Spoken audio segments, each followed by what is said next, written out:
ఈ ఒక్క tip follow అవ్వండి, షోల్డర్స్ అయితే జారకుండా ఉంటాయండి. సో చాలామంది ఫేస్ చేస్తున్న ప్రాబ్లము ఇది. చాలామంది కామెంట్ సెక్షన్లో అడుగుతున్నారు భుజాలు జారకుండా టిప్ ఉంటే చెప్పండి అని. సో ఇలా మీరు స్టిచ్ చేసుకునేటప్పుడే ఈ యొక్క టిప్ ఫాలో అయ్యారనుకోండి, మీకు షోల్డర్స్ అయితే అస్సలు డ్రాప్ అవ్వవు.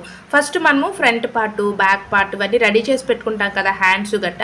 సో ఇవన్నీ జాయిన్ చేసుకునేటప్పుడు బ్యాక్ పార్ట్ని మనం ఈ విధంగా పెట్టుకోవాలన్నమాట. సో చూడండి, దీనిపైన ఫ్రంట్ పార్ట్ని ఇలా రివర్స్లో పెట్టుకోవాలి. అంటే లైనింగ్ అనేది మనకి పైకి ఉండాలి, మెయిన్ క్లాత్ కిందకు ఉండాలి. ఓకే, ఇలా పెట్టుకున్న తర్వాత చూడండి, మనం 1/2 ఇంచ్ మార్జిన్ తోటి కట్ చేసుకునేటప్పుడే ఖర్చు విడిచిపెట్టి మార్జిన్ అనేది పెట్టుకుంటూ ఉంటాం, అంటే మా ఖర్చుల గురించి. సో ఎలా అయితే మనం మార్కింగ్ చేసుకున్నామో యాజ్ టీజ్గా అలాగే 1/2 ఇంచ్ మార్జిన్ తోటి ఈ విధంగా స్టిచ్ అనేది వేసేయాలి. ఇప్పుడు మనం ఏం చేయాలి అంటే, ఇప్పుడు 1/2 ఇంచ్ మార్జిన్తో స్టిచ్ వేసాం కదా, దీనికి కొంచెం కింద ఒక 1/2 ఇంచు అంతకంటే ఎక్కువ వద్దన్నమాట. ఓకేనా, ఒక 1/2 ఇంచు మార్జిన్ తోటే చూడండి ఇలా క్రాస్గా మనం మార్కింగ్ చేసుకోవాలి. ఆ లైన్ అనేది ఇక్కడతో ఎండ్ అయిపోవాలి, ఇలా క్రాస్ లైనింగ్ అనమాట.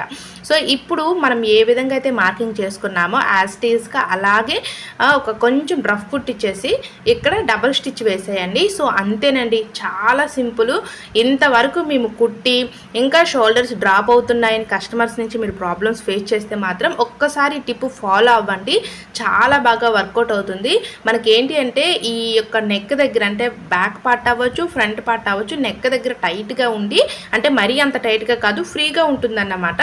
మనకి షోల్డర్స్ అంటే భుజాలు అనేవి జారకుండా ఉంటాయి. ఓకే, సేమ్ యాజ్ టీజ్గా ఇటువైపు కూడా ఉండండి.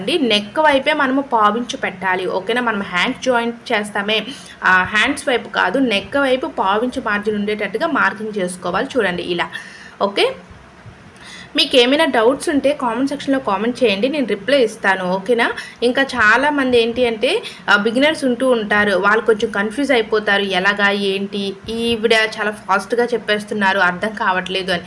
మీకు అర్థం కావట్లేదని కాదండి, మీకు డౌట్స్ ఉంటే కామెంట్ చేస్తే నేను ప్రతి ఒక్కటి కూడా నేను వీడియోస్ రూపంలో అయితే మీకు అందిస్తున్నాను. ఓకేనా, చాలామంది సిస్టర్స్ అయితే అంటున్నారు బ్లౌజ్ కటింగ్ సింపుల్ మెథడ్లో చెప్తున్నారు, ఫ్రంట్ పార్ట్ బ్యాక్ పార్ట్ అన్నీ క్లియర్గా వచ్చేసాయి అంటే నాకు చాలా హ్యాపీ అనిపించింది. ఎందుకంటే మనం ఎక్కడెక్కడో డబ్బులు ఇచ్చి నేర్చుకోవడం వేరండి, ఇంట్లో కూర్చొని నేర్చుకోవడం వేరు. ఇంట్లో కూర్చొని నేర్చుకునేటప్పుడు ఏంటి అంటే ప్రాక్టీస్ చాలా ఇంపార్టెంట్. రౌండ్ తిరిగే దగ్గర ప్రాక్టీస్ చేయడము, నెక్స్ట్ సీజన్ ఎలా తిప్పాలి, సో కటింగ్, క్లాత్ పైన రౌండ్ కటింగ్ ఎలా ఉంటుంది, ఇలాంటివి చిన్న చిన్న ప్రాక్టీస్లు చేశారనుకోండి, మీకు చాలా ఈజీగా సింపుల్గా టైలరింగ్ అయితే వచ్చేస్తుంది. ఓకేనా, సో ఇలా చేస్తే షోల్డర్స్ అయితే డ్రాప్ అవ్వవు. ఇవి వచ్చేసరికి మనకి హ్యాండ్స్, నేను నెక్స్ట్ వీడియోలో ఈ మోడల్ హ్యాండ్స్ ఎలా కట్ చేశానో చూపిస్తాను. Thank you for watching.